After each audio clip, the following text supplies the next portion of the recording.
এরপরে 7 একটা নফল একটা ফরজের সমান, 8 একটা ফরজ 70টা ফরজের সমান, 9 প্রথম দশক রহমত, 10 মাঝখানের দশক মাগফিরাত, 11 শেষ দশক জাহান্নাম থেকে মুক্তি।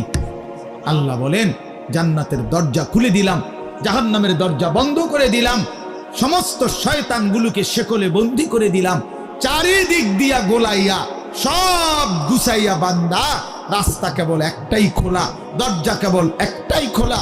পুরা রমজান রাতে আসো, দিনে আসো, দুপুরে আসো, শুধু আমার গোলামি করবা, গুনাহ ছেড়ে দিবা, আর একটা দরজা দিয়েই সবাই ঢুকবা, শুধুই জান্নাত, শুধুই জান্নাত, শুধুই জান্নাত, শুধুই জান্নাত। কারণ দরজা তো খোলা একটাই, জান্নাতের দরজা, জাহান্নামের দরজা বন্ধ। এই মাসে আমি কোনো দিকে দেব না, শুধু জান্নাত দেব, শুধু জান্নাত।